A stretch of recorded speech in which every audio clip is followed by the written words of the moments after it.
Hola, ¿qué tal? Muy buenas tardes. Mi nombre es Brian Herrera Llanes, soy del grupo 305 y el día de hoy voy a estar explicando los temas de la etapa 3. Y bueno, como primer tema de la etapa 3 es la importancia del ferrocarril. Aquí puse un pequeño texto explicando la importancia del ferrocarril y hay algunos datos curiosos sobre eso. Y dice, el ferrocarril fue fue un invento que revolucionó la economía en el siglo XIX, pues permitió trasladar mercancías de los lugares de producción al campo al lugar de manufactura en las ciudades. El uso del ferrocarril fue decisivo durante la Revolución Mexicana de principios del siglo XX, con lo que el tren y las vías construidas durante el Porfiriato pasaron a ser una herramienta fundamental para los combatientes de ambas facciones, explicó Francisco Gorosita, ingeniero civil y especialista del ferroviario. Esto, lo que es el ferrocarril, fue algo muy importante, algo que trajo Porfirio Díaz, uno de los grandes beneficios que trajo Porfirio Díaz, aparte de que pues hizo algunas otras cosas malas, también trajo muchas cosas buenas. Y el ferrocarril impulsó mucho lo que fue la economía en México. Aquí, como dice el texto, dice que de las fábricas podían trasladar más fácilmente y mucho más producto a lo que es el cliente final, lo que es donde está el cliente final, ¿cierto? En las ciudades, en los campos. Y bueno, como siguiente tema estamos las haciendas y su importancia. Y bueno, igualmente puse un texto explicando lo que trata. Dice, se denomina hacienda o una finca agrícola de gran tamaño.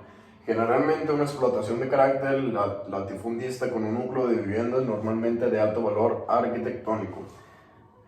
Las haciendas son construcciones que surgieron en nuestro país a partir del siglo XVIII, con las primeras encomiendas de la tierra con la corona española otorgada a sus soldados de lo más alto rango. Luego se consolidaron como el pilar de la economía colonial y las propiedades más características del México no hispano. Esto es un ejemplo de una, ¿cómo se llama? De una hacienda, o como le llamaban otros, o una finca. Es una de las más bonitas de México, esta. Y pasamos al siguiente tema, que es la industria. Y dice, la industria es la actividad que tiene como propósito transformar las materias primas en productos elaborados, semi-elaborados o super-elaborados, utilizando una fuente de energía. Aquí la industria comenzó en México igualmente por ahí de la Revolución, que lo trajo Porfirio Díaz, si no me equivoco. Y aquí mismo en Monterrey, una de las grandes industrias que tuvo en aquellos tiempos fue la fundidora, que se dedicaba a fabricar hierro o acero, no me acuerdo, pues para materiales muy pesados.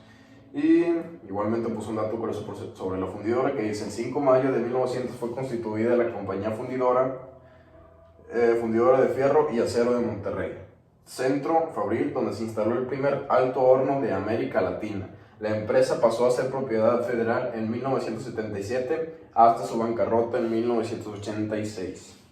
Aquí puso una imagen de lo que es una industria, son fábricas, son fábricas que se dedican a hacer materias primas en sí. Y bueno, seguimos con el siguiente tema, que es el Tratado Libre de Comercio. El Tratado Libre de Comercio de América del Norte, en inglés North American Free Trade Agreement, y en francés, bueno, eso no importa, es una zona de libre comercio entre Canadá, Estados Unidos y México. El tratado permite reducir los costos para promover el intercambio de bienes entre los tres países. Es un acuerdo global que establece las reglas para el comercio internacional y la inversión entre Canadá, Estados Unidos y México. Finalmente, el tratado se firmó simultáneamente en las tres capitales del 17 de diciembre de 1992. En 1993 fue aprobado por las asambleas legislativas de Canadá, México y Estados Unidos. Entró en vigor junto con los acuerdos de cooperación ambiental y laboral el día 1 de enero de 1994. Aquí lo que yo estuve leyendo es que entre México, Estados Unidos y Canadá, pues como dice el tema, tiene un tratado de libre de comercio, que entre ellos pueden estar haciendo pues negocios en lo que sí es comercio, sin necesidad de portar una licencia de importación, como lo que sería más difícil traer productos desde China o desde el extranjero, desde Europa hacia acá México, o hacia Estados Unidos o hacia Canadá, que es más fácil de hacer comercio a Estados Unidos o hacia Canadá. La primera imagen. Y bueno, como con el siguiente tema, dice crisis del año del 2008. La crisis financiera global del 2008 se desató de manera directa debido al colapso de la burbuja inmobiliaria en los Estados Unidos en el año 2006, que provocó aproximadamente en octubre del 2007 la llamada crisis de las hipotecas subprime. Se solucionó la crisis en 2008, rescates bancarios y compra de deuda pública. Lo que hicieron muchos gobiernos fue, entre otras medidas, dar préstamos con dinero público a los bancos a bajo interés para que perdón por eso, para que evitaran entrar en bancarrota. Esto permitió que los bancarios volvieran a tener una liquidez.